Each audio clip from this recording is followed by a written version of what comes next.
Tangan Zan bin Ibrahim bin Smith. Fawaidul Mukhtarah ini artinya adalah nasihat-nasihat pilihan. Pada pertemuan malam ini kita akan baca tentang bab ilmu. Bismillahirrahmanirrahim. Qala Allah Ta'ala li nabiyhi sallallahu alaihi wasallam, wa qul rabbi zidni ilma. Allah Subhanahu wa taala berfirman kepada nabinya sallallahu alaihi wasallam, dan katakanlah hai Muhammad, rabbi zidni ilma, ya Allah tambahlah ilmuku. Wa amarahu bi talbi ziyadati minal ilmi idh huwa asraful khisal. Allah memerintahkan Nabi SAW untuk menambah-nambah ilmunya, karena sesungguhnya ilmu itu adalah perkara yang sangat mulia. Bapak Ibu yang dimuliakan Allah, dalam ayat di atas surat Toha ayat 114 ini, Allah perintahkan Nabi untuk berdoa. Wa qul, katakanlah hai Muhammad, rabbi zidni ilma, ya Allah tambahlah ilmuku. Allah perintahkan Nabi untuk berdoa supaya Allah menambah ilmu beliau. Sebenarnya kalau Allah mau menambah ilmu Rasulullah, Allah bisa saja tambah, Pak. Tapi Allah suruh Nabi meminta dulu. Artinya Bapak Ibu, untuk mendapatkan ilmu itu harus bau sawo kita dulu, Bapak Ibu. Kita kan mesti tambah-tambah ilmu awak. Alhamdulillah Masjid Jamiatul Zahidin majelis ilmunya hidup. Ini kesempatan luar biasa, Pak, untuk menambah-nambah ilmu. Karena kita manusia biasa, dek lama kita lupa, dek banyak kita ragu. Dah lama kaji tak berulang, lupa awak. Saking banyaknya ustaz ragu kita. Dek lama kita lupa, dek banyak kita ragu. Maka bagaimana caranya kita untuk menambah ilmu? Kalau ada majlis ilmu, datang kita, Bapak Ibu. So ikalah sarana kita.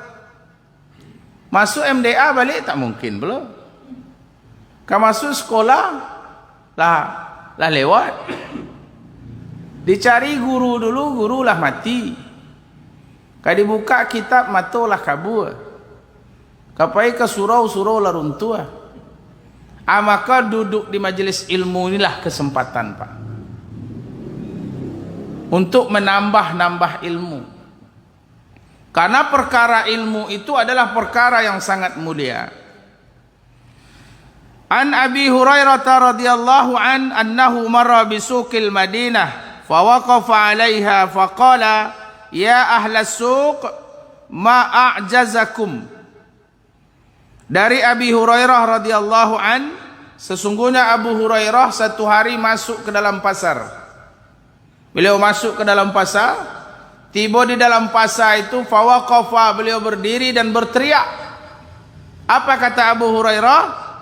Ya ahlas suq ma a'jazakum, wahai penduduk pasar, alangkah lemahnya kalian, alangkah bodohnya kalian. Faqalu qala zamirasu Rasulillah sallallahu alaihi wasallam. Pertama orang pasar bertanya dulu, apa kata orang pasar? Wa maza ya Abu Hurairah, apa maksudmu wahai Abu Hurairah? Kenapa engkau katakan kami ini lemah? Kenapa kau katakan kami ini bodoh? Kata Abu Hurairah, sekarang Nabi sedang membagi-bagi warisan di sana. Wahai penduduk pasar, Nabi sedang membagi-bagi warisan. Wa antum hahuna, kenapa kalian masih berdiam diri di sini? Ala tadhhabuna fatakhuzu nasibakum pergilah ambil bagian kalian. Nabi sedang membagi warisan. Kenapa kalian masih berdiam diri di sini? Qalu wa aina huwa. Mereka bertanya orang-orang di pasar, di mana Nabi membagi-bagi warisan? Qala fil masjid fa kharaju sira'an wa waqafa Abu Hurairah lahum hatta raji'u. Maka kata Abu Hurairah, Nabi bagi warisan di dalam masjid. Fa kharaju, maka berhamburanlah orang dalam pasar ini, berlari ke masjid. Abu Hurairah masih diam dalam pasar sampai mereka kembali. Abu Hurairah bertanya, kenapa kalian kembali? Kata orang-orang pasar, kami baru pulang dari masjid. Kami melihat di masjid tidak ada orang membagi-bagi warisan. Kata Abu Hurairah, apa yang kalian lihat di masjid? Kata orang pasar, kami melihat ada sebahagian sedang solat, ada sebahagian sedang mengaji, ada sebahagian sedang mendengarkan ceramah tentang hukum halal dan haram. Maka kata Abu Hurairah, itulah warisan Rasulullah sallallahu alaihi wasallam. Innal anbiya lam yurasu dinaran wala dirhaman wa innama warithul ilma. Sesungguhnya Nabi itu tidak pernah mewarisi harta dinar dan dirham. Nabi tak pernah membagi warisan emas, tapi yang Nabi bagikan itu adalah ilmu. Jadi siapa yang duduk di majelis ilmu, berarti dia sedang menerima warisan dari Rasulullah sallallahu alaihi wasallam. Ini kita ni duduk Bapak Ibu, ini kita sedang mengambil bagian kita menerima warisan dari Rasulullah sallallahu alaihi wasallam. Jadi kalau ada majelis ilmu, Pak, datang awak, ambil bagian awak. Karena duduk di majelis ilmu tu berpahala, Pak. Nanti Allah perlihatkan pahalanya, walaupun awaklah lupa. Ditengokkan catatan. Ni apa pernah duduk dulu di Senin malam di Masjid Jamiatul Zahidin dengan ceramah, kau pahalanya. Kecik apa tu? Tak ada rasanya bawa duduk situ. Ada kecik malaikat. Kau catatannya ada. Tak ada kecik apa? Karih lu apa? Aku ngecek ndak. Dibuka CCTV. Aku akan ada apa duduk sudut tu. Rupanya apa tu lalok rupa. Patiklah lupa. Tapi dapat juga pahala, Pak. Ya, duduk dengaran ceramah. Ya, dapat juga pahala. Malaikat tak silap mencatat. Ada nama apa aja. Tak ada kanak-kanaknya dapat. Tak ada rasanya bertibur. Ada je malaikat. Pasudahnya dibuka CCTV. Nampaklah bapak tu. Oh, rupanya dia lalok patik lupa. Jadi Bapak Ibu datang saja Pak. Bak kecek ustaz-ustaz awak. Kalau ada orang ceramah datang je lah. Kalau Bapak memang tak bisa menahan lalok je lah Pak. Tak apa-apa dah. Jangan pindah-pindah lalok situ je taruh. Supaya Bang Ardi capek kenal jawab. Sekali apa nak tiba pasti ditanya. Ma apa nak cok lalok di situ tu tak datang. Jadi datang kita Bapak Ibu. Itulah cara kita untuk menambah-nambah ilmu. Karena sesungguhnya dengan ilmu inilah Bapak Ibu bisa sempurna amal kita ini dengan ilmu. Alhamdulillah di masjid kita ini saya lihat, saya selalu mengikuti live streaming ini. Itu guru-guru kita luar biasa. Kesempatan awak Pak, tiba kajian fikih kalau dapat catat di rumah apa yang akan ditanya. Sebab kalau tidak bertanya kita tidak terjawab persoalan kita. Datang kita Bapak Ibu. Karena kalau mencari surau seperti orang mengaji tahun-tahun dulu semasa Bapak Ibu di kampung-kampung, kini tak akan ada oleh Pak. Kalau dulu Bapak Ibu ada masih hidup surau-surau. Ya, orang mengaji situ sifat 20 dikaji. Ngaji sifat 20 tu bukan di pesantren dulu. Di surau-surau oranglah mengaji sifat 20 dulu Pak. Bahkan dinyanyi-nyanyikan. Allahu wujud kidam baqa mukhalafatu lil hawadithi qiyamuhu bi nafsihi wahdaniyah qudrat iradat ilmun hayat sama' basar kalam qadiran muridan aliman hayan sami'an basiran mutakalliman muridan aliman hayan sami'an basiran mutakalliman. Sekarang payah mencari orang ngaji sifat 20 ni Pak. Kata orang sebelah tu ngaji sifat 20 ni lah bid'ah lagi ni Pak. Makanya majlis itu mesti dihidupkan. Apa tu ngaji sifat-sifat 20 tu? Nama Allah saja 99, kenapa menjadi 20? Ini alasannya. Tapi saya tidak akan bahas itu malam ini. Qala al-Imam Hasan al-Basri, berkata Imam Hasan al-Basri rahimahullah, "Lau kana lil ilmi suratun lakanat suratuhu asana min surati samsi wal qamar wan nujum." Berkata Imam Hasan al-Basri rahimahullah, apa kata beliau? Jikalaulah ilmu itu Allah beri wujud, jikalaulah ilmu itu Allah beri bentuk, maka sungguh wujud ilmu itu lebih indah daripada matahari, lebih indah daripada bulan, lebih indah daripada bintang-bintang. Begitu indahnya ilmu ini. Orang yang hidup berilmu maka hidupnya akan mudah. Orang yang beribadah dengan ilmu, ibadahnya akan penuh berkah. Maka hidup Bapak Ibu, kita mesti berilmu. Man arada dunya fa alaihi bil ilmi. Siapa yang ingin bahagia hidup dunia harus dengan ilmu. Wa man arada al akhirah fa alaihi bil ilmi. Siapa yang ingin hidup bahagia akhirat harus dengan ilmu. Wa man aradahuma fa alaihima bil ilmi. Ingin bahagia dunia akhirat harus dengan ilmu. Qala Ibnu Abbas radhiyallahu an, khayyara Sulaiman alaihi salam bainal ilmi wal mali wal mulki. Berkata Ibnu Abbas radhiyallahu an, Allah memberi pilihan kepada Nabi Sulaiman alaihi salam antara memilih ilmu, harta dan kekuasaan. Fa akhtaral ilma fa a'tahu Allahul mala wal mulk. Maka Nabi Sulaiman lebih memilih ilmu, karena Nabi Sulaiman memilih ilmu, dengan ilmu itulah beliau dapat harta, dengan ilmu itulah beliau dapat kekuasaan. Jadi Bapak Ibu, kalau kita lah berilmu Pak, harta itu akan datang dengan ilmu awak. Awak punya ilmu membuat roti kayak roti bunda tu.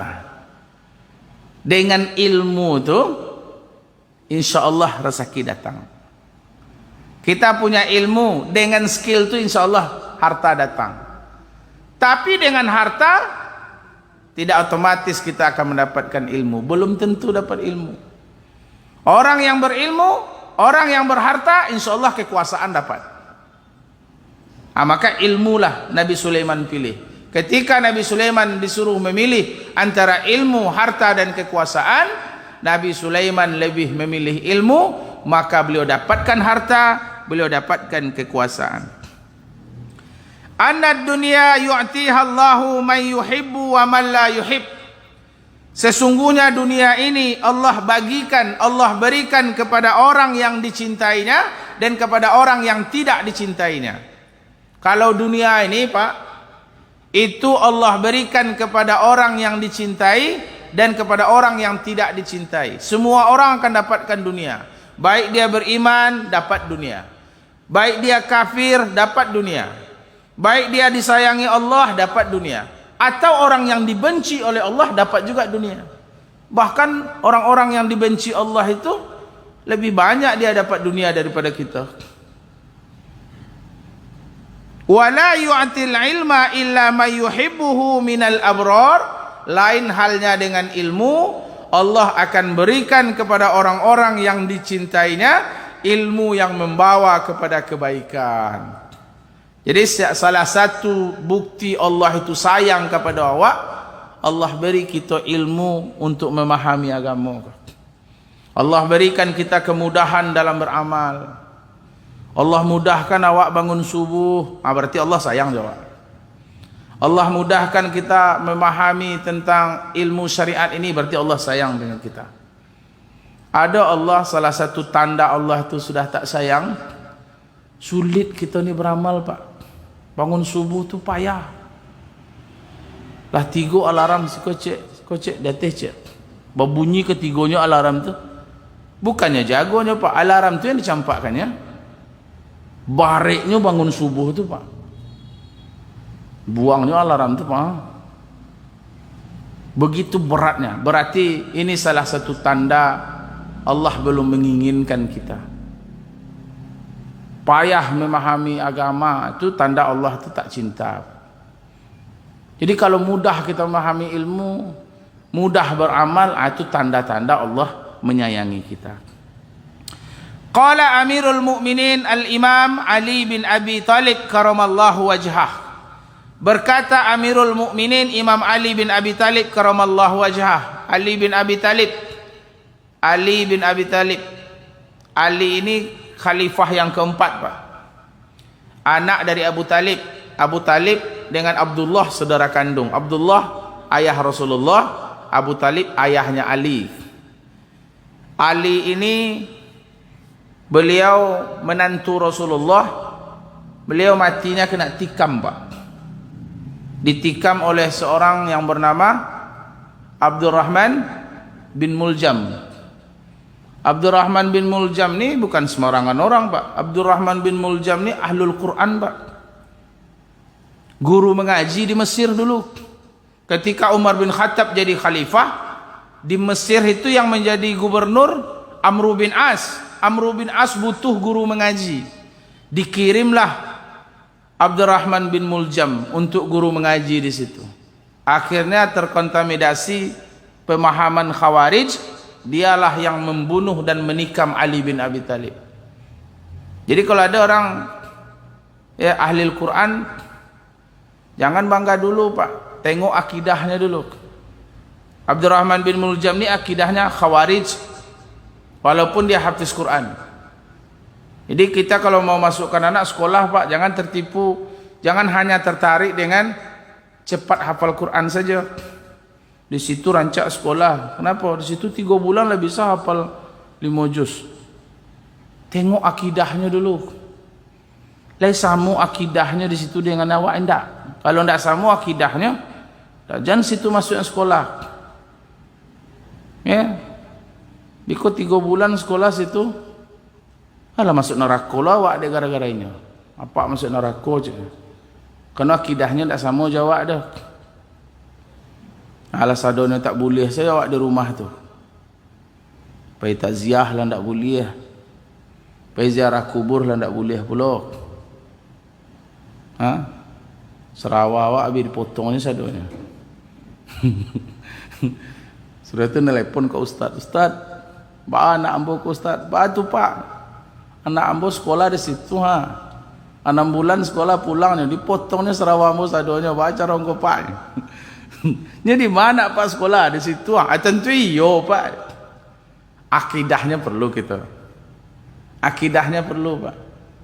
Walaupun dia di situ metode hafal Quran yang mungkin beda, tengok akidahnya dulu. Sama nak dengan kita, supaya ndak ada kontra nanti di rumah tangga. Kecil anak begini, kecil apa begini, hal heboh lah di rumah tangga. Satu rumah heboh, gara-gara berbeda manhaj. Abdurrahman bin Muljam ini akidahnya Khawarij pak. Hafiz Quran juga, guru mengaji juga, tapi dialah yang membunuh Ali bin Abi Talib. Ya berkata Ali bin Abi Talib karamallahu wajhah, gelar Ali bin Abi Talib ini karamallahu wajhah pak. Beda dengan Abu Bakar. Kalau Abu Bakar radhiyallahu an, kalau Umar radhiyallahu an, kalau Utsman radhiyallahu an. Tiba di Ali karamallahu wajhah, Allah muliakan wajahnya. Apa alasan kenapa beliau digelari karamallahu wajhah? Salah satu kelebihan Ali bin Abu Talib, beliau seumur hidup tak pernah melihat aurat beliau. Jangankan aurat orang lain, aurat beliau aja tak pernah beliau tengok sampai mati. Nah, beda je awak Pak ya. Awak tiap sebentar tengok. Apa kata Ali bin Abi Talib? Al-ilmu khairum minal mal. Ilmu itu lebih baik daripada harta. Al-ilmu yahrusuka wa anta tahrusul mala. Ilmu itu akan menjaga engkau, sedangkan engkau menjaga harta. Nah, itu bedanya ilmu dengan harta. Kalau ilmu yang akan menjaga kita. Tapi kalau harta, kita yang akan menjaga harta. Al-ilmu yazakku 'alal infaqi wal malu tunqasuhul nafqati. Kalau ilmu semakin diberikan kepada orang, semakin bertambah yang di awak. Tapi kalau harta kalau diberikan kepada orang lain, berkurang yang di awak. Itu bedanya ilmu dengan harta. Jadi kalau harta kita bagi-bagi, habis 60 nyawa. Tapi kalau ilmu semakin banyak kita bagikan, semakin bertambah ilmu kita Pak. Maka jangan pelit-pelit dengan ilmu. Ilmu apa saja kalau ada orang minta agih Pak. Ibu-ibu ada orang minta resep, agih resep tu. Ikhlas. Jangan pelit dengan resep. Bumbunya 5, kecian 3. 2 sembunyiannya di buku. Dia minta orang resep buat soto kan. Disembunyikanlah 2 bumbu supaya nak sama jawab gitu ya. Kasih ilmunya. Kana Syekhu Abdul Qadir Al-Jailani radhiyallahu anhu yaqul, Syekh Abdul Qadir Al-Jailani pernah bercerita. Abdul Qadir Al-Jailani ini adalah seorang ulama sufi. Tara'a li nurun azimun mala'ul ufuq. Jadi saya pernah melihat cahaya dari ufuk. Jadi ceritanya ini Abdul Qadir Al-Jailani ini sedang berzikir, tiba-tiba datang cahaya. Kemudian cahaya ini berubah wujud seperti wujud satu makhluk. Kemudian cahaya itu berkata kepada Abdul Qadir Al-Jailani, "Ya Abdul Qadir, ana rabbuk wa qad halaltu lakal muharramat." Wahai Abdul Qadir Al-Jailani, saya ini adalah Tuhan. Dan sungguh aku sudah menghalalkan sesuatu yang haram untuk engkau. Jadi mulai hari ini yang haram sudah halal. Kalau engkau malas beribadah, tidak usahlah beribadah. Besok kalau tidak mau solat subuh, tidak usah solat subuh. Karena saya ini adalah Tuhan. Kata cahaya ini Pak. Fakultu, maka kata Abdul Qadir Al-Jailani, ikhsa ya la'in, pergilah engkau wahai makhluk terkutuk. Tiba-tiba cahaya itu padam dan menjadi gelap. Kemudian ketika ditanya kepada Abdul Qadir Al-Jailani, kaifa alimta annahu syaitan? Wahai Abdul Qadir Al-Jailani, bagaimana kamu tahu bahwa itu adalah setan?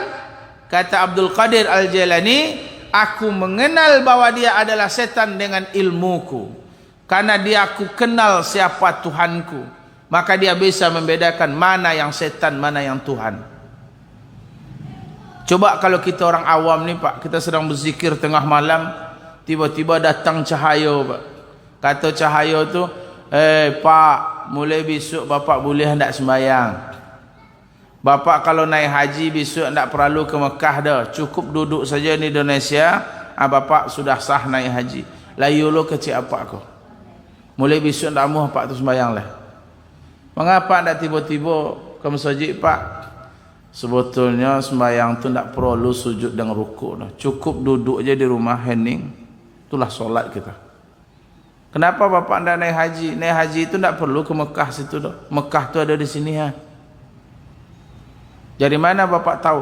Saya sudah dapat ilham malam-malam ketika saya berzikir datang Tuhan semua. Itu setan namanya tu Pak.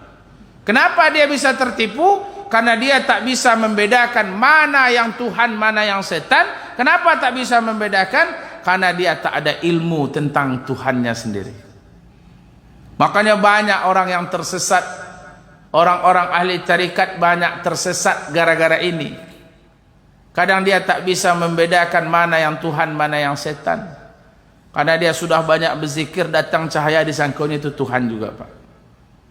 Setelah itu dia berbuat amalan yang tidak-tidak. Karena dia mengatakan dia sudah bermakrifat, sudah itu dia tidak mau lagi solat, Pak. Dia tidak mau lagi puasa, tidak mau lagi naik haji. Karena katanya dia sudah bertemu dengan Tuhan. Maka penting berilmu, apalagi ilmu tentang ketuhanan. Qala Fathul Mausili rahimahullah, berkata Imam Fathul Mausili rahimahullah, apa kata beliau? Alaisal maridu idza muni'at ta'am was-saraba wad-dawa yamutu. Bukankah orang yang sedang sakit apabila tidak diberi makan dan tidak diberi minum dan tidak dikasih obat beberapa hari, dia akan mati? Bukankah orang yang sakit itu kalau tidak kita kasih obat, kita tidak kasih dia minum, kita tidak kasih dia itu makanan, maka dia itu akan mati, Pak. Qalu bala, benar, dijawab oleh murid-muridnya, benar. Orang yang sakit itu kalau tidak dikasih makan pasti mati. Qala kadzalikal qalbu idh muni'al hikmata wal ilma thalathata ayyam yamutu. Begitu juga hati kita ini, ruhani kita ini, kalau tidak diberi makan, tidak diberi minum selama 3 hari saja, maka hati kita ini akan gersang, akhirnya hati kita akan mati. Apa makanannya? Salah satunya adalah ilmu. Duduk di majelis ilmu nih, inilah vitamin hati nih, Pak. Pasti bertambah semangat kita beramal kalau duduk di majelis ilmu nih. Kalau kita duduk dengan ulama, Pak, sejuk hati awak. Cobalah kita duduk dengan uas. Tidak usah uas itu ceramah, duduk aja lah dekat dia tuh, Pak. Setelah itu tiba aja semangat beramal kita, Pak. Karena aura ilmunya itu luar biasa. Duduk kita di dekat Dr. Mustafa Umar, duduk aja lah dulu. Itu sejuknya luar biasa, Pak. Karena aura keilmuannya luar biasa. Itulah yang akan menghidupkan kalbu kita. Ilmu yang akan menghidupkan kalbu kita. Nah, apabila ilmu itu tidak pernah ada, hati kita akan gersang. Orang yang tidak pernah beramal, hatinya akan gersang. Orang tidak pernah berzikir, hatinya gersang. Cobalah rasakan, Pak. Sehari sajalah kita tak solat, Pak. Pasti sempit dada ini rasanya. Emosi cepat naik, pemarah, suka prasangka yang tidak-tidak. Nah, maka ketika hati kita selalu berikan makanannya, insya Allah, ya itulah yang akan menghidupkan ruhaniyah kita. Betapa penting, apa pentingnya ilmu ini? Nukila an Ghazali wa ghairihi ijma'ul muslimina ala annahu la yajuzu li ahadin al-iqdamu ala fi'lin hatta ya'lama hukmallahi fihi. Dinukilkan dari pendapat Imam Al-Ghazali dan selainnya, kebanyakan kaum muslimin atas bahwa sesungguhnya seseorang tidaklah boleh bagi seseorang mendahulukan atas mengamalkan sesuatu sampai dia tahu tentang hukumnya. Sebelum kita beramal, kita harus tahu dulu ilmunya, Pak. Kalau tidak tahu, kita tidak usah amalkan. Jangan meniru-niru aja. Ada bapak-bapak siap wirid subuh-subuh, solat 2 rakaat. Sebelum makan lontong, solat dulu. Ditanya sama bapak itu, solat apa tuh, Pak? Entahlah Ustaz, lo tahu dah. Itu mengapa solat? Ya orang tak solat tuh solat loh, Pak. Kok kalau langsung pulang dah dapat lontong, Pak. Berarti kalau tidak tahu, jangan amalkan dulu, Pak. Setidaknya bertanya kepada orang yang kita ikut. Kok solat apa namanya kok? Tanya dulu. Kalau kita tidak tahu, jangan meniru-niru, Pak. Ada ibu-ibu bulan puasa, dia masak gulai, digigit aja tangannya ke kuah gulai itu sedikit. diletakkan di ujung lidahnya untuk merasakan pas enggak bumbunya. Situ dibuangnya balik. Boleh enggak itu bulan puasa, Pak? Boleh enggak? Boleh. Tapi dibuang untuk memastikan pas enggak bumbunya tuh. Mencicipi. Buang balik. Itu boleh. Ya. Jangan lama-lama, Pak. Sikat. Dek apa aku mencalik-calik dari belakang? Menjelik-jelik sambanya. Batiru loh dek apa aku.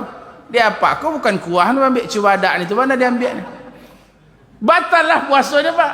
Jangan cubadak ni udah ambil. Kuah ni dia untuk mencicipi rasanya pas atau belum. Dan itu boleh bulan puasa. Ibu-ibu mencicipi. Karena beliau memasak ni, orang banyak mau buka puasa, kita masak. Jadi ambil kuah sikit. Letakkan di ujung lidah. Siap tu keluarkan balik. Sudah pas garamnya atau belum? Bukan ditelan. Nah, itu kalau orang berilmu.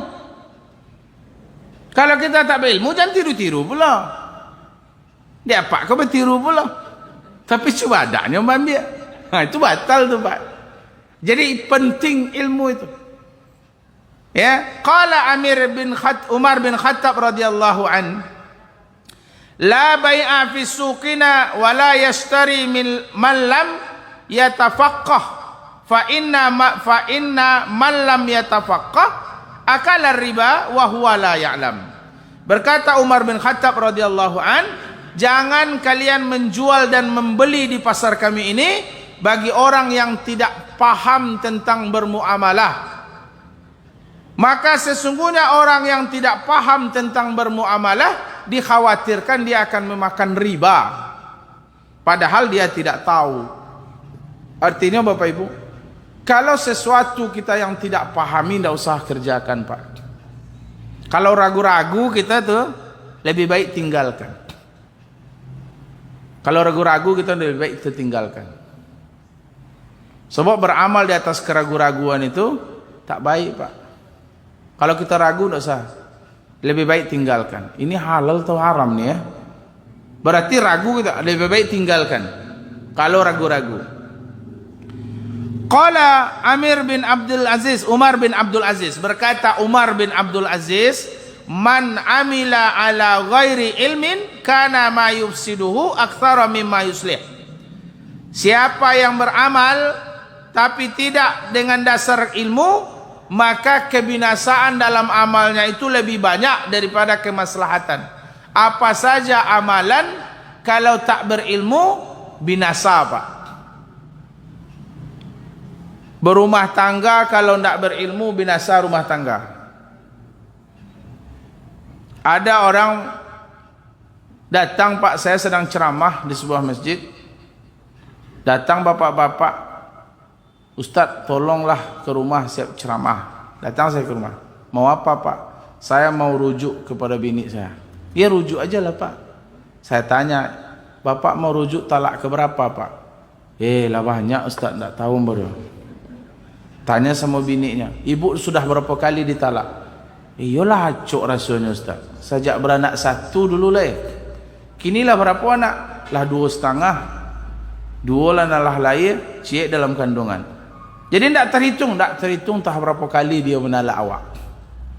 Padahal dalam Quran itu jelas at-talaqu marratan. Talak itu cuma 2 kali. Maka orang yang tidak berilmu tentang talak, tak berilmu tentang rujuk, tak tahu apa itu zihar, ya, maka binasa rumah tangganya. Karena sudah sering mentalak bini tapi dia tidak tahu.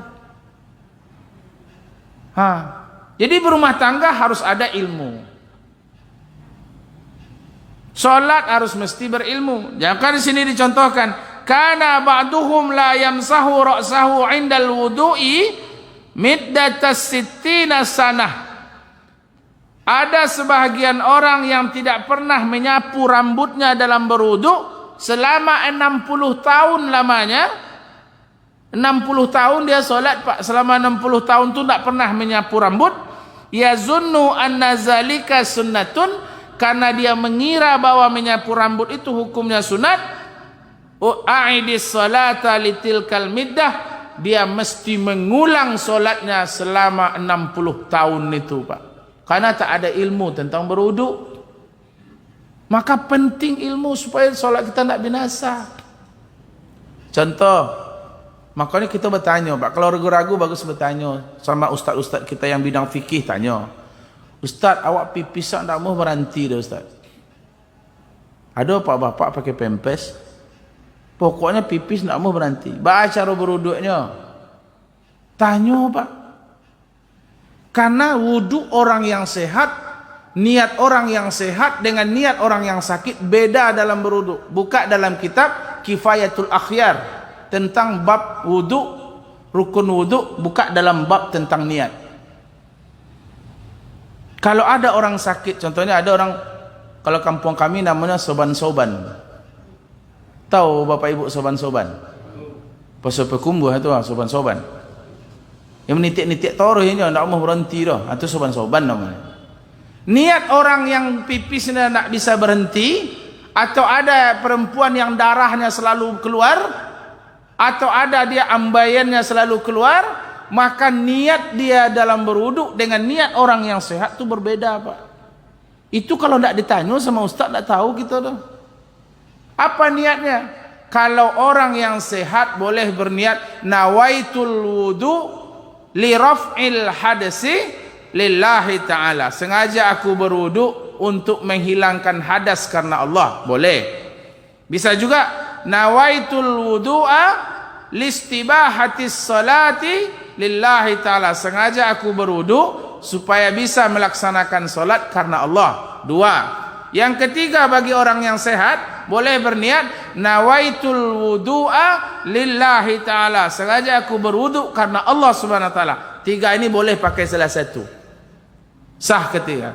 Tapi bagi orang yang sakit seperti yang tadi, niatnya cuma satu, Pak.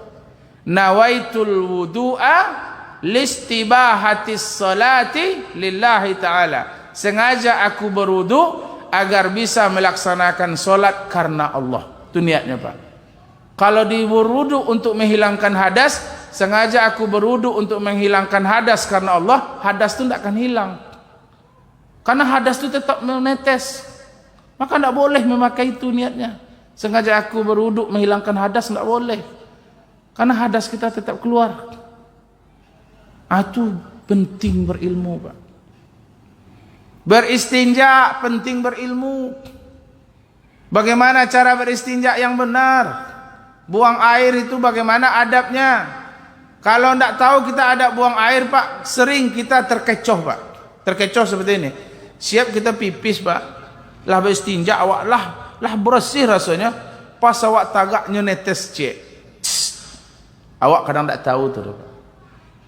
Maka acuk-acuk tengok sempak tu, Pak. Kok sempak tak ada tengok-tengok dah. Dah 3 hari sempak itu je pakai, tak ada tengok-tengok. Sekali-sekali tengok, Pak. Mohon maaf bapak-bapak, sekali-sekali cium, Pak.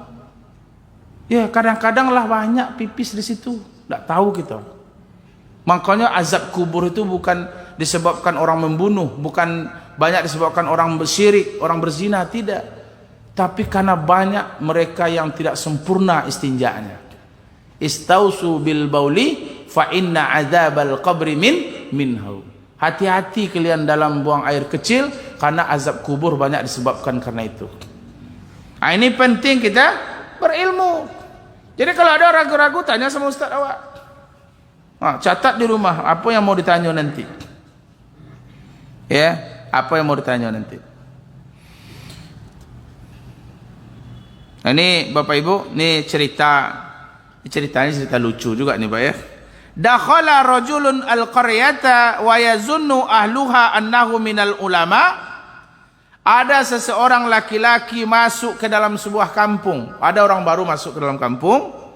Wa yazunnu ahluha annahu minal ulama. Orang kampung itu mengira dia ini adalah ulama. Mungkin karena jenggotnya panjang, sorbannya juga bagus, disangka orang dia ulama. Fa amaruhu ayyughassilal maita. Maka orang kampung itu menyuruh dia untuk memandikan mayat. Pak, tolong mandikan mayat, ada orang meninggal nih. Wa kana la ya'rifu kaifiyata ghuslil maiti. Padahal orang yang datang ini dia tidak pandai memandikan mayat. Sebenarnya dia tidak pandai mandikan mayat. Falamma ghassalahu saqatal maitu wa dakhala majral ma'. Ketika dia mandikan mayat ini, dia mandikan mayat di tepi sungai, jadi tutuplah sungai ini. Ketika dia memandikan mayat ini, tiba-tiba mayat ini jatuh ke dalam sungai. Karena dia tidak pandai ini, jatuh ke dalam sungai. Wan nasu yantazirunahu fil kharij, sedangkan masyarakat sedang menunggu di luar. Ya, di luar dinding tuh orang menunggu juga, dia mandikan mayat di dalam sendiri. Rupanya mayat itu sudah jatuh ke dalam sungai. Orang tidak tahu. Sampai mayat itu hanyut. Hanyut mayat nih. Walamma fatahul bab qala lahum khaifa mayyitakum hadza waliyun minal awliya akhadhahul malaikatu ila sama. Ketika dibuka pintu tengok mayat tak ada. Ditanya sama orang yang memandikan ini, mana orang mayatnya? Kata orang yang memandikan ini, mayat yang aku mandikan ini adalah wali Allah. Maka sekarang datang malaikat mengambil, lah dibawanya ke langit lah. Karena takut pak, dikeceknya lah mayat itu wali Allah. Sudah itulah datang malaikat mengambil ini. Padahal mayat itu hanyut pak. Karena dia tidak pandai memandian. Ini ceritanya.